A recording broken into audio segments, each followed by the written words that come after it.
चले। सीने में जलन, आंखों में तूफान सा क्यों है, आज इस प्रदेश में हर कोई परेशान सा क्यों है। तो मौका है दोस्तों, कण्व नगरी कोटद्वार में MKVN स्कूल में भरत नामदेव महोत्सव हो रहा है।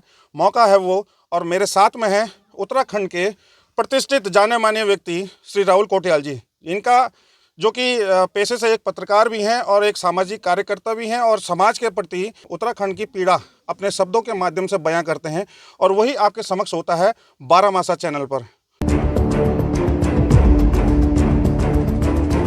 तो राहुल कोटियाल जी को सबसे पहले तो नमस्कार सर। जी नमस्कार। डाई हार्ट फैन हूँ, और आपका जो लहजा है गढ़वाली टच के साथ में बहुत पसंद किया जाता है उत्तराखंड में, और हम भी उसके फैन हैं।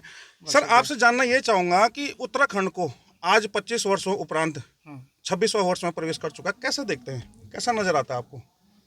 देखिए, जिन उद्देश्यों से उत्तराखंड बना था, हम लोग तो बहुत छोटे थे, 10, 11, 12 साल के थे जब उत्तराखंड निर्माण हुआ। लेकिन जिस तरह से जो मांगी थी, हम इसके लिए ना कुछ ब्लूप्रिंट हमारे पास हैं। उसमें सबसे बड़ा है उत्तराखंड क्रांति दल का 1992 के अधिवेशन में जो उन्होंने ब्लूप्रिंट बनाया था कि कैसा होना चाहिए उत्तराखंड। उससे जब तुलना करते हैं आज, तो तब ये नज़र आता है कि उन सपनों में से कुछ भी पूरा नहीं हुआ है। राजधानी जैसा बड़ा सवाल आज तक लटका हुआ है। गैरसैंण राजधानी आंदोलनकारियों की मांग थी, उस दिशा में कोई काम नहीं हुआ। सिर्फ एक ऐसा विधानसभा भवन वहाँ बना है जहाँ जाने के नाम पर विधायकों को इतनी ठंड लगती है कि आधे दिन के सत्र वहाँ से निपटा कर वापस ला दिए जाते हैं। उत्तराखंड में वैसे ही विधानसभा सत्र बहुत कम दिनों के लिए चलते हैं, जो दुर्भाग्यपूर्ण है। शिक्षा की, स्वास्थ्य की स्थिति हम सबके सामने है। जिस हफ्ते आज हम कोटद्वार में बात कर रहे हैं, लगातार ये बात कितनी विकराल होती जा रही है कि भालुओं के और बाघों के और गुलदारों के हमले लगातार कितने ज़्यादा बढ़ रहे हैं। ऐसा नहीं है कि कुछ अच्छा नहीं हुआ, अच्छे भी बहुत काम हुए, और 2.5 दशक एक बहुत लंबा समय होता है किसी भी राज्य के लिए। प्रति व्यक्ति आय यहाँ बढ़ी है, यहाँ अस्पतालों की उस लिहाज से संख्या बढ़ी होगी, मेडिकल कॉलेजेस यहाँ नए खुले होंगे। लेकिन मूल सवाल वो है कि जिस पहाड़ी आबादी के लिए उत्तराखंड पृथक राज्य की मांग थी, क्या वो पहाड़ी आज पहाड़ पर खुश हैं? आज हम देखते हैं कि पलायन उससे ज़्यादा बढ़ गया है। उन पहाड़ी कस्बों की, उन पहाड़ी गाँवों की स्थिति और ज़्यादा ख़राब हो गई है। तो प्रति व्यक्ति आय गिनने के दरअसल फॉर्मूला में भी कई तरह की गड़बड़ियाँ हैं कि कुछ पूंजीपति, कुछ लोग बहुत ज़्यादा अमीर हुए होंगे, इसलिए वो टोटल आय क्योंकि बढ़ जाती है, बाद में जब औसत निकाला जाता है तो ऐसा लगता है कि प्रति व्यक्ति आय में सब लोगों की बढ़ गई हो। लेकिन बहुत तरीके की कमियां हैं जो आज भी हमको दिखती हैं, और स्पष्ट तौर से कम ये तो बहुत ही ज़्यादा दुखद है कि आज भी हमारे यहाँ प्रेग्नेंट लेडीज़ गाँव में गैरसैंण जैसी जगह पर, जिसको राजधानी होना चाहिए था, वहाँ कोई प्रसूता की मृत्यु हो जाती है। कंडियों में आज तक लोगों को अस्पताल ले जाया जा रहा है, और सारे जो इनफैक्ट जो जिला अस्पताल भी हैं वो भी रेफर सेंटर बन गए हैं। तो ये मोटे मोटे पैमाने हैं जिन पर हम देख सकते हैं कि 2.5 दशक के उत्तराखंड में कम से कम जिस मूल भावना के लिए वो मांग थी, उस दिशा में तो बहुत बहुत कुछ किया जाना है। आपने स्वास्थ्य सेवाओं की बात की, तो अभी एक पैदल यात्रा आई थी चौकुटिया से। अब सोचिए, आपकी चौकुटिया से 350 किलोमीटर वो पैदल यात्रा करके आते हैं, और जैसे देहरादून में एंटर करते हैं उनको पुलिस वैनों में भरकर फिर से बॉर्डर पार छोड़ दिया जाता है, और जाने पर विवश कर दिया जाता है। क्या अब इस उत्तराखंड के अंदर एक आम नागरिक अपनी बात रखने के लिए हर चीज़ के लिए क्या सड़कों पर ही आंदोलन करना पड़ेगा, सड़कों पर धक्के खाने पड़ेंगे, सड़कों पर गिरना पड़ेगा? और उसकी भी गुंजाइशें लगातार देखिए कम होती जा रही हैं ना, किस तरह से, क्योंकि पूरा जो तंत्र है, सरकारें बहुत मजबूत होती हैं, उनके पास संसाधन बहुत ज़्यादा होते हैं। तो अब ये एक प्रचलन चल पड़ा है कि आप व्यवस्थाएं तो सुधार नहीं सकते, तो कम से कम नैरेटिव्स को पकड़ने की कोशिश कर लीजिए, कम से कम माहौल पकड़ लीजिए कि सब अच्छा चल रहा है, सब भला हो रहा है। और उसी का कारण है कि कहीं पे भी सड़कों पर प्रदर्शन होते हैं या कुछ होते हैं, तो बजाय कि मूल समस्या पर ध्यान देने के, एक बड़ा IT सेल अलग से बैठा हुआ है जो प्रदर्शन करने वालों को बदनाम करने का काम शुरू कर देता है। आप देख रहे हैं कि मुख्यमंत्री खुद नक्सली और आतंकवादी और इस तरह के शब्दों का प्रयोग करते हैं उन छात्रों के लिए जो पेपर लीक के खिलाफ धरना दे रहे हैं, उन छात्रों के लिए जो बेरोजगारी के खिलाफ धरना दे रहे हैं, जो अपने रोजगार की मांग कर रहे हैं, उन लोगों के लिए जो स्वास्थ्य जैसी और अस्पताल जैसी मूलभूत सुविधाओं के लिए पैदल चलने को विवश हो रहे हैं। उन लोगों को डिफेम करने वाला जो नैरेटिव है कि अगर आप व्यवस्थाएं तो नहीं सुधार सकते, लेकिन आप उल्टा ये किए जा रहे हैं कि समाज में संदेश जो है वो इस तरह से पहुंचा दिया जाए कि जैसे बाकी सब खुश हों और सिर्फ चंद लोग ये हों जिनको परेशानी हो। कमीशन की मीट बात उत्तराखंड के अंदर जब से ये बनाई अब उत्तराखंड केवल कमीशन खाने के लिए बना हुआ है, तो यूपी का परिप्रेक्ष्य आप अच्छा देखते हैं या बजाय या ये अब का जो अब बना है? नहीं, ऐसा तो नहीं कह सकते कि यूपी का परिप्रेक्ष्य अच्छा था, क्योंकि देखिए पृथक राज्य बनने से कई चीज़ें अच्छी तो हमारी अपनी विधानसभा बनी, हमारे को खुद का प्रतिनिधित्व मिला, हमारे को अपने फैसले लेने के अधिकार खुद से मिले। अब हमने वो अधिकारों का उपयोग कितने अच्छे से किया नहीं किया ये एक अलग बहस है, लेकिन ये नहीं कह सकते कि उत्तराखंड का जो निर्माण हुआ, जो पृथक राज्य बना, उसके बनने से बहुत सारी चीज़ें हुई। हमको जो अधिकारों की मांग थी वो अधिकार मिले, और उन अधिकारों पर हमारे नेता या हमारे जो प्रतिनिधित्व करने वाले हैं वो खरे नहीं उतरे, वो उतने अच्छे से खरे नहीं उतरे, उन पर सवाल है।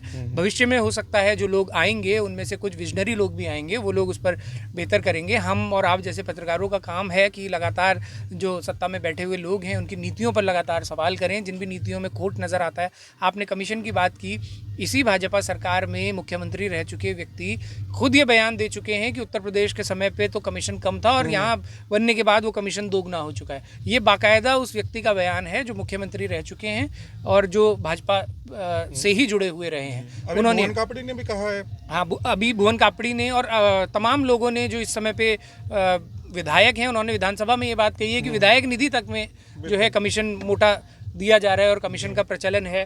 आप निर्माण कार्यों को भी देखेंगे ना, अगर उत्तराखंड सरकार इस बात को अपनी उपलब्धि की तरह से बार बार कहती है कि उत्तर प्रदेश के समय पे यहाँ जितनी सड़कें थी, आज उत्तराखंड बन जाने के बाद वो सड़कों का नेटवर्क दोगुना हो गया, ये हम स्वीकार करते हैं। लेकिन उस दोगुने हुए नेटवर्क में कमीशन कितना गया होगा?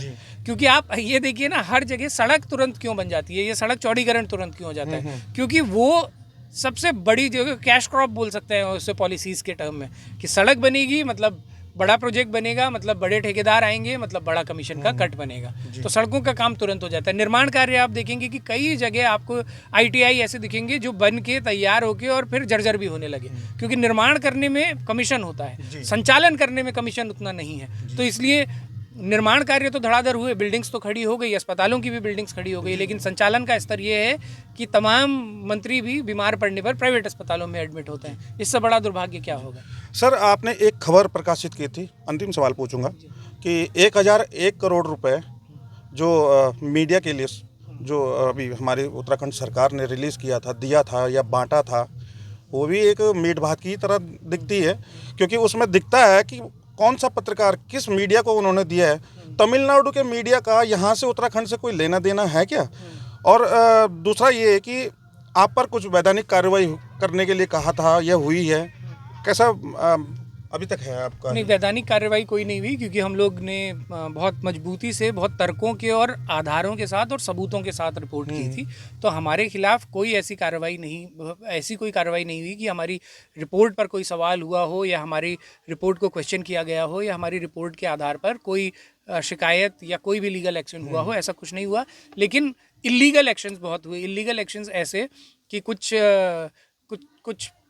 फर्जी चैनल हैं जिनका ये भी नहीं पता कि उनको चला कौन रहा है, संचालित कौन, उनमें किसी का चेहरा नहीं आता है। वो AI द्वारा निर्मित वीडियोस बनाते हैं, उनमें वीडियोस बनाकर कुछ अनर्गल बातें कही गई। ये कहा गया कि राहुल कोटियाल को तो पाकिस्तान और चाइना से फंडिंग मिलती है, और इस तरह की आधारहीन बातें उसमें कही गई।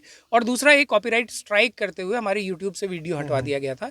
हालांकि हमने उसको परस्यू किया, आगे अपील की, और वो वीडियो यूट्यूब ने हमारा तर्क स्वीकार किया कि उस वीडियो में कॉपीराइट एक्ट का कोई उल्लंघन नहीं था। 7 सेकंड की जिस क्लिप का हमने जिस तरह से इस्तेमाल किया था वो इंडियन कॉपीराइट एक्ट के तहत फेयर यूज़ में आता है, उसको यूट्यूब ने भी स्वीकार किया, और वो वीडियो कुछ दिनों के बाद वापस रिवाइव हो गया, वो हमारे चैनल पे वापस आ गया।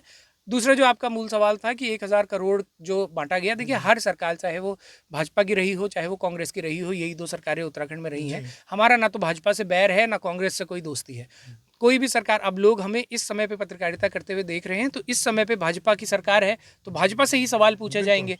तो उन्होंने इस समय पर पिछले 5 साल का हमने जो डेटा निकाला था, वो लगभग उन्होंने 1000 करोड़ से ज़्यादा के विज्ञापन रिलीज़ किए हैं। उसमें आप देखेंगे उस रिपोर्ट को बारामासा पर आज भी है, आप नाम पढ़ेंगे तो ऐसे ऐसे नाम उसमें हैं जिनका नाम 4 लोगों ने नहीं सुना, लेकिन उनको हर साल, हर महीने लाखों के, करोड़ों के विज्ञापन रिलीज़ किए जा रहे हैं।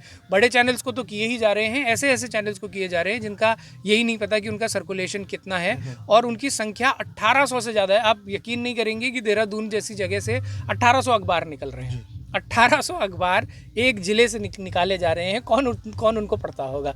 तो इसलिए इस तरह के कई सवाल स्वतः ही खड़े होते हैं। अब कई लोग कहते हैं कि ये नियम विरुद्ध नहीं हुआ है। मान लिया कि नियम विरुद्ध नहीं हुआ है, क्योंकि नियम ही आपने इस तरह से वेग बनाया हुआ है कि एक आरएनआई ले लीजिए। बल्कि मैंने तो उसको रखा भी इसी तरह से था। मैंने अपनी एक्स्ट्रा कवर में यही बात कही थी कि क्यों प्रदेश के युवा सरकारी नौकरी के लिए या अन्य नौकरियों के लिए इतनी मेहनत कर रहे हैं। उनको करना यही चाहिए कि वो भी एक अखबार निकालें और सूचना विभाग के पास अपना भी एक सेटिंग लगाएं, और बाकी तो और कुछ मिल नहीं रहे, कम से कम उस बहाने कुछ पैसा मिल जाएगा सरकार से। तो एक स्वरोजगार के लिए बढ़िया साधन हो सकता है कि हर युवा को अपना अपना एक अखबार खोल देना चाहिए। तो चलिए दोस्तों, ये थे हमारे साथ में बारहमासा के संपादक राहुल कोटियाल जी। बने रहिएगा हमारे साथ में अन्य खबरों के लिए।